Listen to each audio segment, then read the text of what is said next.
What's going on, you guys? It's your boy Scotty, and we're here for my review of Married to Medicine Season 7, Episode 2. We're about to get right on into the bullshit. I just did my review on, what was it? Real Housewives of Potomac, so if you haven't checked that out, please do so.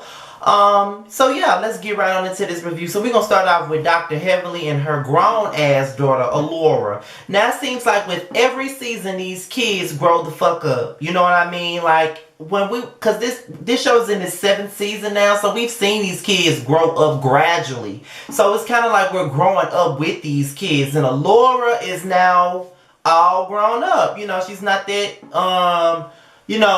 that wise young girl anymore. Like, she's 13 years old. So now it's really crazy to see her really grow up. So they're gonna get their nails done, and they're talking about Alora being 13 and how she's approaching high school and how does she feel about going to high school next year. And Alora was like, well, I'm gonna have more freedom. So Heavenly was like, freedom to do what?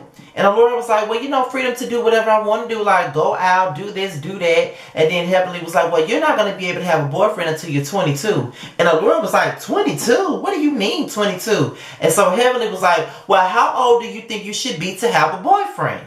Alora said, I should be at least 15 to have a boyfriend.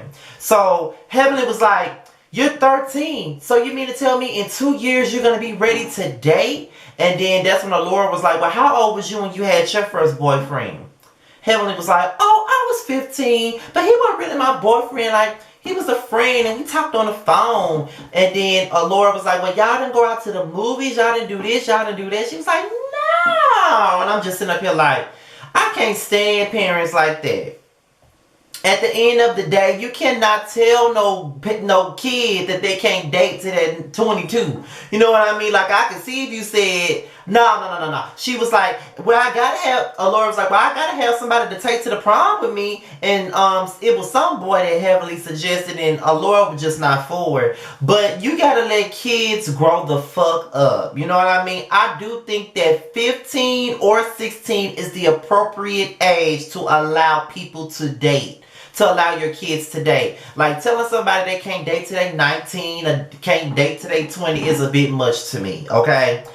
Because I just feel like kids that are sheltered and kids that are not allowed to be free and just live their lives, well, are the ones that when they get out of the house, they break free and they act the ass when they finally do. So if they were able to be free enough to go to the movies with friends, date, you know, have a boyfriend or a girlfriend, whichever one they like, be themselves at an earlier age, then when they get out, you really wouldn't have to worry about them, you know, doing too much, because shelter kids are sheltered, but when they get the fuck out of that shelter, they run wild. Now, one thing about me as a teenager, I wasn't necessarily sheltered by my mother. I sheltered myself due to the fact that I was being bullied in school, so I didn't like to go out. My mother would literally get mad at me for not wanting to go out and enjoy my life and enjoy other teenagers. I preferred to sit my ass in the house.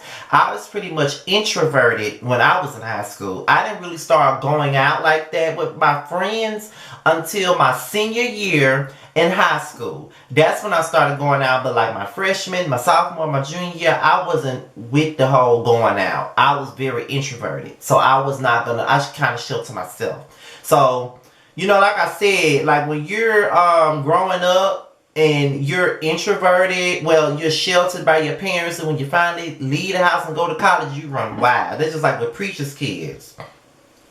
They know that they're a preacher's kid. They're not allowed to do things. They can't listen to certain type of music. They can't watch certain type of shows. They can't do this. They can't do that. But once they get the fuck out the house, they run wild. Most preacher's kids are the worst. No disrespect, but a lot of preacher's kids that I know, they are the worst, okay? So it is what it is, child.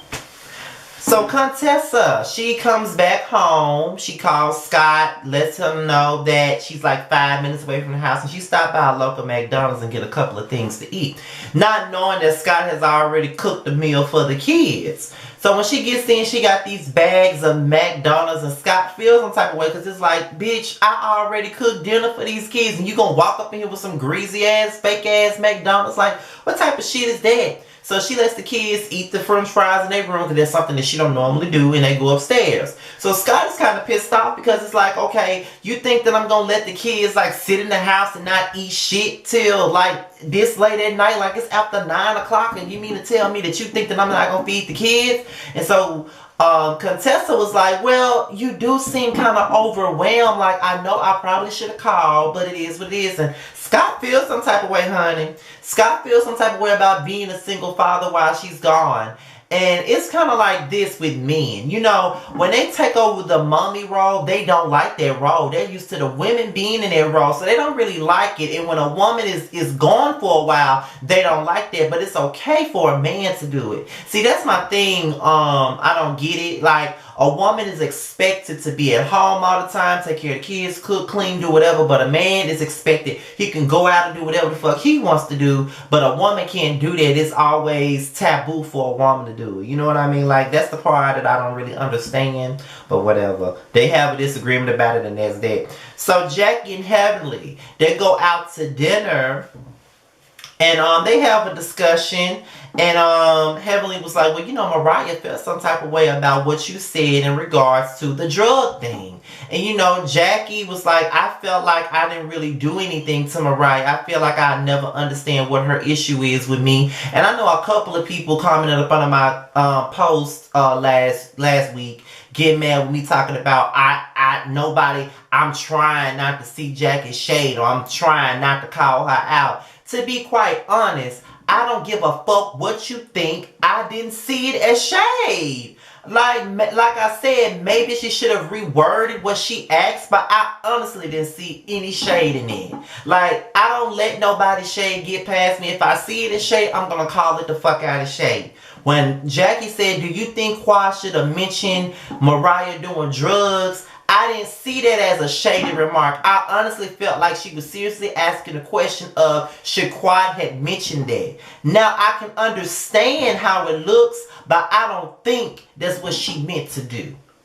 I'm sorry, but not sorry at the same time. I don't see it that way. Now, I felt like maybe she could have reworded it and maybe it wouldn't have sounded so bad, but I don't think she meant no harm. And that's that, and I'm going to stick the fuck by what the fuck I said. And if you don't like it, oh the fuck well. Because whenever somebody says something about Mariah, a lot of y'all gets upset. Okay? A lot of y'all get upset. But y'all gonna get upset because I don't like that bitch. And whenever I feel like she needs to be read, I'm gonna read her ass. The same thing I do with everybody else. I don't think that Jackie was being shady in that moment. And that's just me. If I felt like she was, I would have said it. It ain't about y'all let Jackie get away with shit. Y'all let Jackie get away with shit. I don't let Jackie get away with the motherfucking thing. If I felt like the bitch was being shady, I would have said it. Point blank. So then they started talking about Heavenly's issue with Simone and how Heavenly disrespected Simone when she started bringing up shit about Cecil and his job situation. And, you know, Jackie was like, that was wrong. You shouldn't have said that. You shouldn't have done that. And if you had anything to say to Simone, if you was going to tweet about Simone, tweet it directly to Simone. Why you have to bring her husband into it? And that's what a lot of these girls do. They love to bring up somebody's husband and shit, but then can't never keep the conversation about them. See, they like to go below the belt. And see, women do that. And that's just what it is. But Jackie feel like she's in the middle between Simone and Heavenly, and she just wants them to fix it.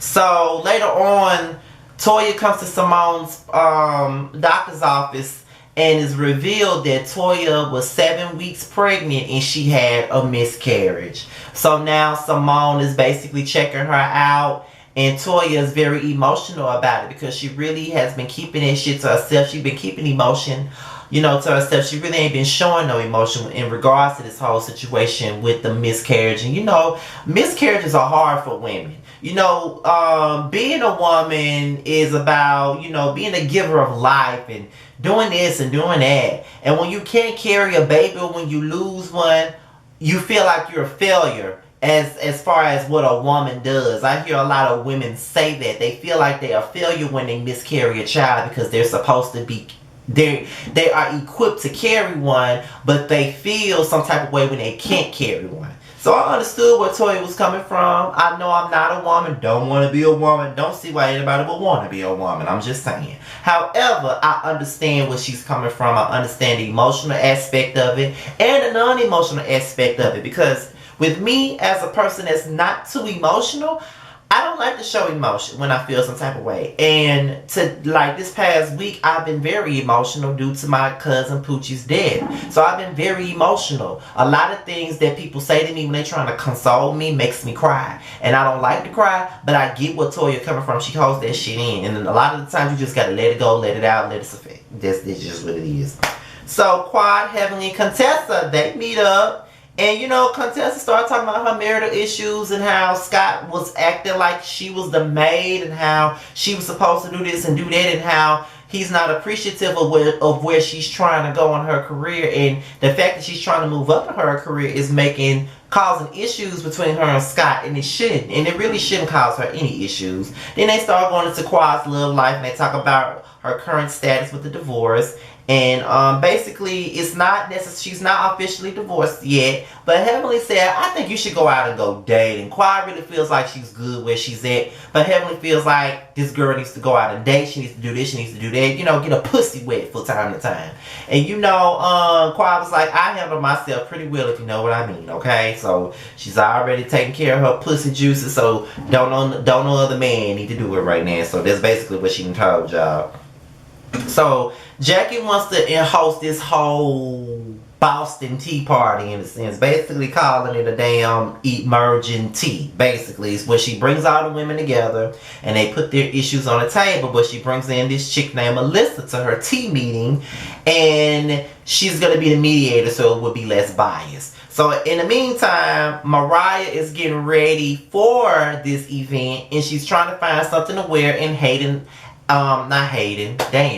Aiden helps her pick which colors to wear. So she was saying how she feels some type of way about what Jackie said on the open and honest thing, and how she feel like she was perpetuating bullshit and lies and everything else. So I'm just sitting up here like, here she go, playing the victim, talking about somebody perpetuated a motherfucking lie. You know what I mean? But I'm going to get on into that because like I said, she takes everything. Mariah takes everything that Jackie says very seriously and very personal. That's just how I take it. She takes everything that woman says personal. I don't know why. I swear I don't know why. But it is what it is. But it's pretty clear that they don't like each other. Jackie don't like Mariah. Word for damn. And Mariah just don't like Jackie. So that's just what it is. I don't know. Maybe. But I always felt like, because I reviewed this show on and off for years, that Jackie does have a superior complex about herself. So that might be what irritates Mariah. Who knows? So on the way to the place, Simone and Toya is in the car, and basically Simone was like, Heavenly is a fucking lunatic, okay? Like, she can't have a conversation. She won't admit to being wrong for talking about my husband when I told her how I felt about my husband in confidence, and she wanted to put it on social media. And that's my thing with people. I can't stand when I confide something to somebody and they take it and run with it. What I don't like about people, and that's people in general, if you're friends with somebody and you're going through friendship issues, why would you put it on social media? I can't stand motherfuckers like that. When you have an issue with me and I don't know about it and you take it to YouTube or you take it to social media or you do this or you do that, I can't fucking fuck with you. I just feel like that's the most betrayal. That's the biggest betrayal to me. Why don't I know we got an issue, but you want to blurt it out to the world for everybody else? That's bullshit. I never forgive a motherfucker for that. That's BS. Like, that's not a real friend. I feel like a person that blasts you like that is a motherfucker that been hating on you. It's a motherfucker that been trying to find a reason to hate on you and all of that stuff. Heavenly just a bitter ass bitch anyway. And Toya was like, she getting tired of this whole Contessa shit. She feel like every time she's around Contessa got guns blazing, and she just don't want to argue with Contessa every time she's around her, and I understand. So it's time for the emergency thing, and Jackie says that she brought a third party in because she doesn't want to be biased. So they all have cards that they have to choose. So when Mariah picks her card, it's the disappointment card. She says how she's disappointed in the girl code and how she feels like there are certain things that shouldn't be put out there. There's some things that should be asked if it's true or not, or whatever. It's funny how Mariah talks about the girl code and how she feels like certain things shouldn't be disclosed. But yet, we saw her on season 4 sitting there with Lisa Nicole, someone that she knows that Quad didn't like, and she sat up there and told all of Quad's business. called her homeless, saying that her address was her tag number or some shit like that. How she made a phone call to get her here, how her and Aiden was paying Quad's bills, and how Quad was working at a nursing home in Nashville. Like, telling all of her business, something that Quad had not done. I had not seen Quad tell none of Mariah's business, but Mariah put her flat on blast into a bitch that she knew didn't like Quad. So it's just funny to me to hear her say something about girl codes when she's quick to air somebody out and talk about what the fuck she did for a person to put somebody on blast and shit, like they supposed to bow down to her. That's why I don't rock with Mariah. She was the first to put out somebody else's business, but then when there's an allegation about her and somebody brings it up in a certain type of way that she don't like, she gets upset. Like, let's not talk about girl code. Just say you don't like nobody perpetuating shit that's not true. Just say that. Don't talk about no fucking girl code, because you don't know shit about no girl code. I'm sorry, but I can't rock with her on Nick, because she's broken down girl code ethics her damn self, and she was the first to do it. So, and then, wasn't she the one who came out with the shit in the first place about Quad fucking her damn sister's husband first? She been throwing mud out there and breaking girl code. So I can't fuck with Mariah. Now, some of that other stuff she said that she was disappointed in as far as perpetuating shit, I can get with that. But this girl code, fuck that. No, I can't do it. So Simone reveals her hurt and her disappointment to us heavily. She was disappointed that she confided in somebody who she thought was her friend, and she's hurt that this said friend went in on her husband. Totally understandable. Heavily reveals her confusion. How she doesn't understand this and how she doesn't understand it. Heavily, you are a mean, hateful, bitter ass bitch. But of course, you would be confused about why people are mad with you. You would be confused. I just don't get it. Toya reveals her disappointment with the friend circle and how she feels like nobody is trustworthy. She doesn't feel like she can even confide in most of these girls about her miscarriage, because they do things that aren't friendship friendly. You know what I mean? Like, they do things to each other where it's like, are they really my friends? Are they really friends with each other? You know, that's the type of shit that they do. So I do get what Toya is saying with that. Quad reveals her disappointment, and she goes on and on and on and on and on and on and on and on and on and on and fucking on. She keeps going and she doesn't stop. But then we get to the part that really matters. She asked Simone to recommit, and Simone agreed. Which brings us to the last scene of the night. Is this confrontation between Quad and Simone. Soon as Quad get there, she already late with her disrespectful ass. She's late. And, you know, Simone is sitting there. Quad goes straight into it. Simone like, damn, you didn't even go into no small talk or nothing. Quad went right into it. She felt like she never did nothing to Simone for Simone to treat her the way that she did last year.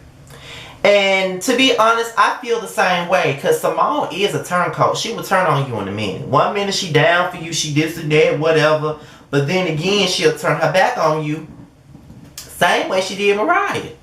You know what I mean? Like, Mariah was holding her to this high standard, but at the same time, she was one of the main ones that had everybody vote her out of the group. So Simone is really a two-faced and rabbit-mouth ass bitch, and she's always been that. So I don't see why Quad is so surprised by that. She's been a turncoat. I don't see why people don't see this shit. She's a turncoat. She's a turncoat ass bitch. She been fake as fuck. And Simone ran away from the conversation because she don't want to admit that she was fucking wrong. At the end of the day, Quad is extra. Quad do the most. One minute she says that she don't want them in her business. The next minute she's mad because nobody console her when she didn't want to be consoled. But Simone just can never own up to her own shit sometimes. She's just fucking annoying to me. She's been an annoying two-faced ass broad, to be honest. But that's just my review. That's just my thoughts on that. This is my review on Married to Medicine. Be sure to like, rate, comment, subscribe, and share this video or whatever you see fit. Be sure to follow me on Instagram at Scotty_by_nature. Be sure to be on the lookout for my next video. And I'm out of here, you guys. Until next time. Peace.